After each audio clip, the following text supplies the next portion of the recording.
শোনো, জীবনে তো মেলা মানুষের সাথেই চলাফেরা করছিন। তোমার ঘরের জীবনে কি ইনকা মানুষের রেকর্ড নাই যে সারা জীবন তোমার ঘরেতে নিয়েই গেছে কিন্তু কোনোদিন কিছু দেয়নি? তবে মোর জীবনে ইনকারা মানুষের অভাব নাই। সারা জীবন খালি মোরতে নিয়েই গেছে কিন্তু কোনোদিন কোনো কিছু মোক দেয়নি বা মুই তামা ঘরের কাছে কোনোদিন আশাও করনি, পাওনি। আর এমন মানুষ কি দূরের মানুষ হয়? কখনোই নয়। এই মানুষগুলা নিজেদের মধ্যেই হয়। বন্ধু-বান্ধব, ভাই-ভাতিজা, আত্মীয়স্বজন, বাপ-মা, পাড়া-প্রতিবেশী এলার ভিতরেই হয়। কারণ যেই মানুষগুলার সাথে পরিচিত থাকে সেই মানুষগুলাই হলো এই কাজগুলা করে। তো যাই হোক, মোর সাথে কিন্তু এমন ঘটনা অনেক ঘটে গেছে যে জীবনে অনেক সময় ধরে তামাকরের সাথে চলাফেরা করছু। তারা শুধু নিতে জানে, দিতে জানে না। স্বার্থের জন্য তারা কখনো ফোনে ডাকে, কখনো মুখে ডাকে, কখনো ইশারায় ডাকে, কখনো ইঙ্গিতে ডাকে। তো যাই হোক, তোমাগরের সাথে আজকে আমি গল্প করছি আর এইদিকে মুই দিবা আইছু মুরগি দিয়ে, আলু দিয়ে কষে ঝোল। আর এই তো দেখাই তো পাচ্ছিন মাটির চুলাত মাটির হাঁড়ি, বাসন, পাল্লা, হাঁড়ি নিয়ে থুয়ে একবারে বসে গেছি। মাটির তো কোনো বিকল্প নাই। মাটির মধ্যে খাওয়া-দাওয়া, মাটিত আন্দা-বাড়ি যে কত সুখ, এটা শুধু গ্রামের মানুষেরাই জানে।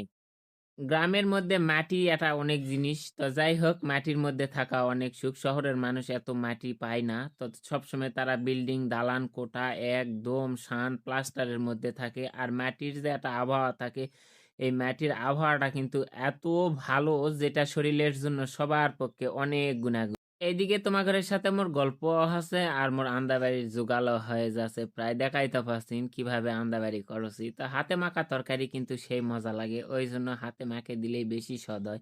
আর আমরা হাতে মাখা তরকারিটা কিন্তু এনা বেশিই খাই। যেহেতু গ্রামের মানুষ, আর যদি মাটির পাল্লাত হয় তাহলে বা ক্যাংকায় লাগে তোমরা কত। তার সাথে যদি ঘানি ভাঙা তেল আর বাড়ির সবকিছু হয় তাহলে তো আর কোনো কথাই নাই।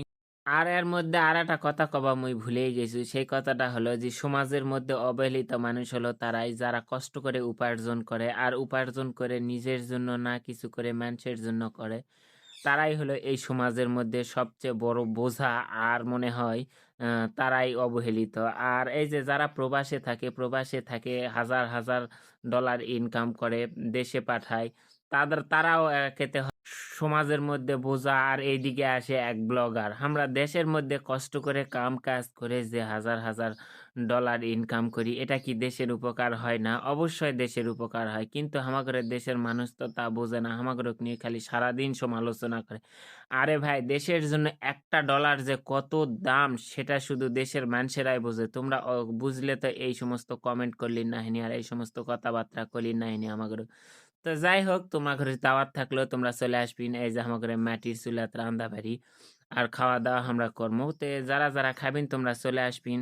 গ্রামীণ পরিবেশে খাওয়া-দাওয়া আর মাটির জিনিসের যদি আন্দাবাড়ি হয় তাহলে কালা কিন্তু খাইতে না শান্তিই লাগবে। তো তোমার ঘরে সবার দাওয়াত থাকলে তোমরা একদিন সবাই একসাথে চলে আসবিন। আর মুই নতুন করে আইতে চুলা পার করছি তোমার ঘরে কান্দেবারে খিলামু। তো যাই হোক, মোর ভিডিও যদি তোমার ঘরের কাছে ভালো লাগে তো তোমরা না বুড়া নখ দিয়ে লাইক, কমেন্ট, শেয়ার করে দিয়ে মোর পাশে থাকার চেষ্টা করবিন। আর সবসময় মোর জন্য দোয়া করবিন।